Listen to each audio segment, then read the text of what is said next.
Happy new year. कहते हैं ये साल 2025 जो आ रहा है ये बजरंग बली का साल है। तो क्या आप बजरंग बली में विश्वास रखते हैं? अगर रखते हैं तो इस साल में मदिरा मांस से परहेज करें।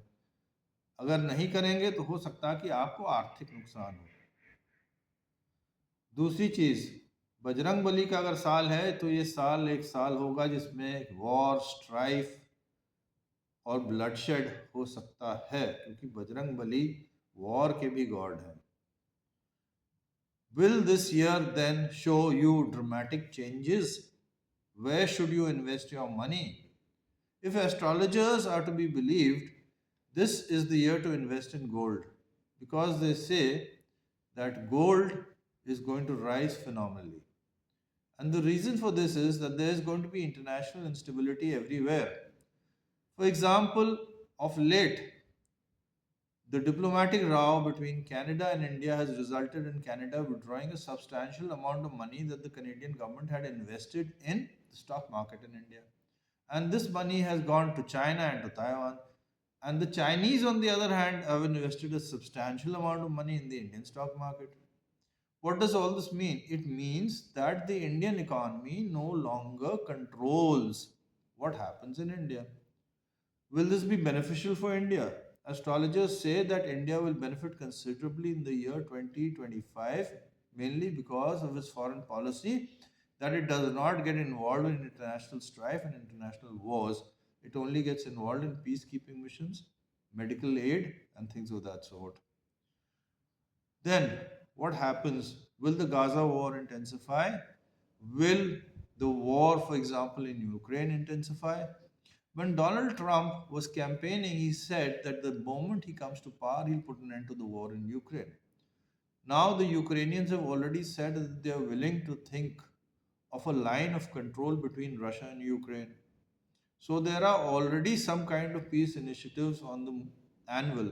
Maybe the Ukraine war ends, but the Russians have decided that they may not supply oil and gas to Europe because they were blacklisted by Europe, and Europe did not support them in this war against Ukraine.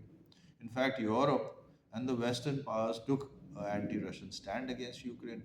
So, how will this affect the economy of Europe and the economy of the Western democracies, basically, which will have a negative impact or a positive impact on Asian economies? Take me, for example. The cold has intensified in Canada. बहुत ठंड पड़ रही है यहाँ पे, तो हमने एक नई जैकेट खरीद ली है। अब ऐसी जैकेट जो है ये 18,000 से 20,000 रुपए की आएगी इंडिया में, मगर कनाडा में सस्ती है, 5-6 हज़ार रुपए में मिल जाती है। ये जैकेट बनती है कैम्बोडिया में, या ऐसी जैकेटें बनती हैं वियतनाम में या बांग्लादेश में, और वहां से आती हैं कनाडा बिकने के लिए।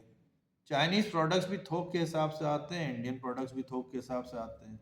तो अगर किसी भी दुनिया के कोने में कोई भी इंस्टेबिलिटी होती है, उसका पूरा असर पड़ेगा पूरे देश की अर्थव्यवस्था पे, हिंदुस्तान में भी। इसीलिए एस्ट्रोलॉजर्स कह रहे हैं कि सोने में इन्वेस्ट कीजिए, क्योंकि सोना एक बहुत स्टेबल चीज़ है, इजीली डिस्पोजेबल है, can be converted into cash. और अगर किसी भी करेंसी में उथल पुथल होता है तो सोने के दाम जरूर बढ़ते हैं। इंडिया में लकली प्राइवेट हाउस होल्ड्स में काफ़ी सोना है, तो अगर इंडियन की इकॉनमी में कुछ असर पड़ा तो इंडिया सरवाइव कर जाएगा। मगर वेस्ट में लोग सोने में नहीं इन्वेस्ट करते हैं, वो स्टॉक्स में इन्वेस्ट करते हैं, वो रियल एस्टेट में इन्वेस्ट करते हैं।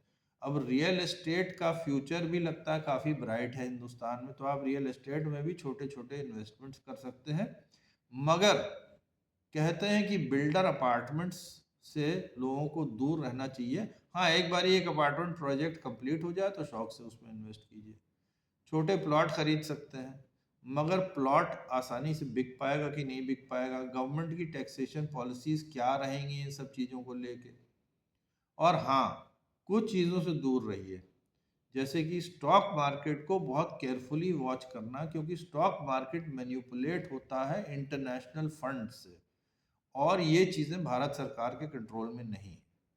बजरंग बली का साल हो सकता है, अगर दूसरे नए कॉन्फ्लिक्ट जोन्स खोलता है तो उसका असर भी इंडिया की इकॉनमी पर पड़ सकता है, खास तौर से अगर ये कॉन्फ्लिक्ट जोन्स एशिया में।